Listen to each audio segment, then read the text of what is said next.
গ্রাম বাংলার এই সময়ের প্রাকৃতিক পরিবেশ দেখতে কতই না ভালো লাগে।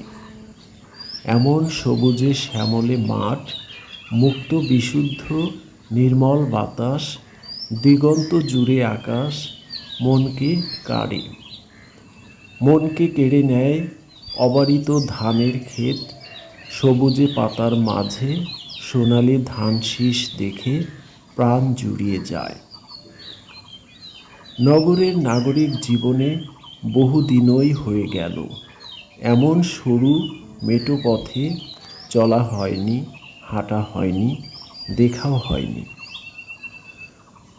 মনকে কাড়ে গায়ের এমন মেঠো পথ, সময় তো আর হয়ে ওঠে না।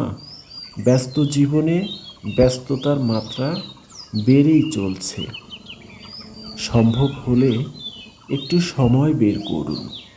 কোনো এক বিকেলে কাছেই কোনো মেঠো পথে এমন সবুজের মাঝে কিছুটা সময় হেঁটে আসুন। প্রাণ খুলে মুক্ত বাতাসে শ্বাস নিয়ে আসুন। চোখকেও সবুজের সমারোহে কিছুটা সময়ের জন্য ডুবিয়ে আনুন।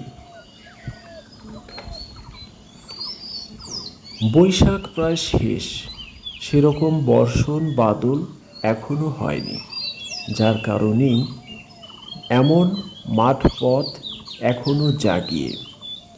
শীঘ্রই বর্ষণে মুখরিত হয়ে যাবে, ডুবেও যাবে, কিন্তু তার আগেই কৃষকও ধান কেটে সারা করবে।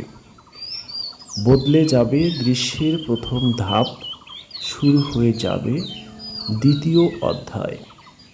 যদি সময় হয় তবে আজই কেন নয়, বা কালই কেন নয়। যারা আমার এই ভিডিও বার্তা দেখছেন, যদি সম্ভব হয় তাহলে লাইক, কমেন্ট এবং সম্ভব হলে বা ভালো মনে করলে শেয়ার করে আমাকে পাশে রাখবেন। সকলের জন্য শুভেচ্ছা ও শুভকামনা জানিয়ে এবং সকলের সুস্থতা মঙ্গল কামনা করে শেষ করছি। আবারও দেখা হবে কোনো এক ডকুমেন্টারিতে। ততক্ষণ ভালো থাকবেন, নিজের খেয়াল রাখবেন, আর সর্বোপরি আমরা যেন সামাজিক দায়বদ্ধতার জায়গাটি নিশ্চিত করতে পারি। সবার জন্য ধন্যবাদ।